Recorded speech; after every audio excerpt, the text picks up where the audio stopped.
Hello everybody, how you doing? Good, how are you? Good, good. So I want to talk to you about what I'm running for. My name is Ruben Major. I'm running for Secretary of State. And Secretary of State's in charge of election systems. That's really important. I'll just tell you a little story about when I was in high school. Pretty interesting. So we had an election for class president. And there was actually there were two really formidable candidates going against each other. And one of them got caught stuffing the ballot box. So basically, they were putting a bunch of ballots in for themselves. This was at my school. And it created a lot of controversy. So what ended up happening was the principal said, hey, you know, we're going to have two presidents. So we had two class presidents my senior year in high school because somebody was stuffing ballots. So I'm very much so concerned about election security, and you know it's been an issue that I've kind of intimately been involved in for a long time. But the reason why I'm running is because I see that our systems here across the state in the United States are really vulnerable to hacking, and we haven't done a very good job at making sure that they're secure. And part of the other problem to that is that we don't even own our own election systems. So we contract this out to private companies, and when something goes wrong, the federal government will let the private company know and not our state government. And I have a big problem with that. So what I'm fighting for is to take public ownership of our election systems. I want printed paper ballots. I want open source software. Open source is like freeware software. Basically, you can make modifications to it. And I want to make sure that we have publicly funded elections, because right now we have a lot of dirty money in politics, and that's not doing well for us right now. I mean, it's giving us politicians that aren't doing things for the people. They're just doing things so that they can get reelected, and they're keeping all of their people that are giving them money happy. So this is concerning. The other thing is that I would say we also have these things called voter registration rolls. It's basically a list of information that has your name on it, your address, so on and so forth. And that's data that is kept on you, so that when you go to vote, they know that it was you that cast the vote. The problem with that system right now is we've seen just nationwide, this system has had information put into it and taken out of it, and so I think part of the problem there is that we need to make sure that that's good and kept well. The other thing is, I'd like to see how much time do we got? Zero time. Okay. Well, thank you.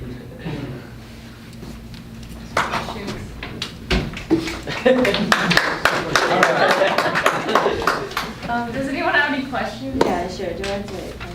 Oh, yeah, sure. Okay. So some other countries have like free days off work, or like specific times people get off work so that they can have more access to voting. What do you think about that? Oh yeah, I definitely think so. I think we should make Election Day a holiday. Yeah, I think a lot of other people feel the same way. Secretary of State doesn't necessarily have control over that happening. You've got to pass a bill and make it occur. But I'm definitely an advocate for it, because I think I'd like to see more people get out to vote. And then also recently, like somebody was given 5 years in jail time for voting on probation. What do you think that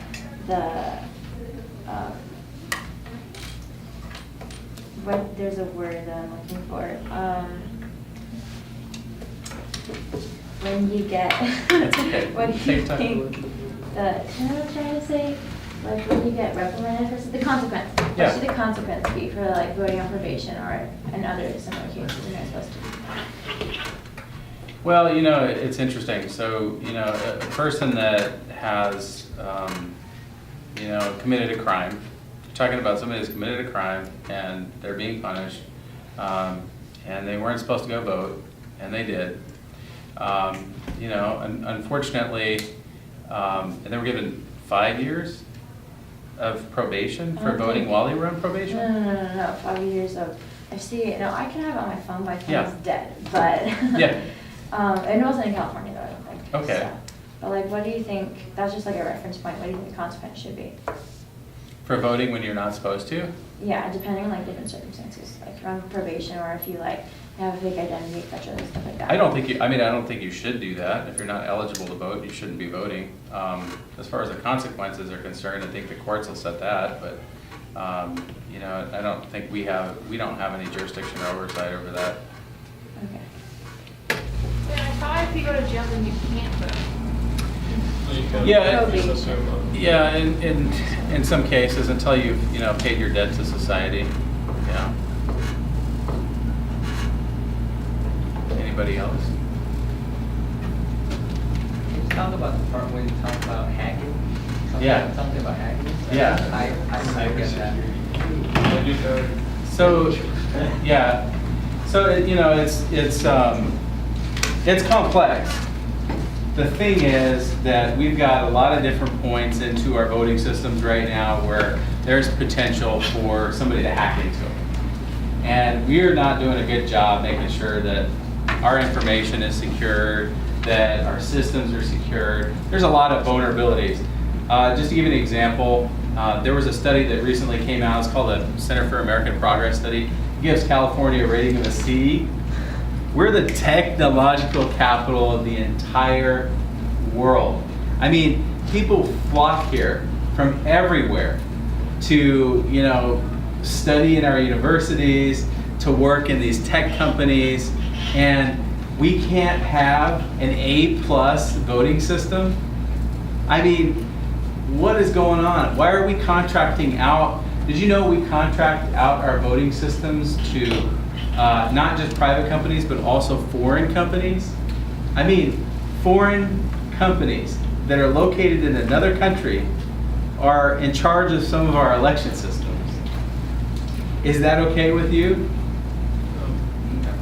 It's not okay with anyone that I talk to that I've ever asked the question to. And that's the problem with government in general, is that when people want something, they're not getting what they need because there's this dark, moneyed influence, there's bad elections, so on and so forth.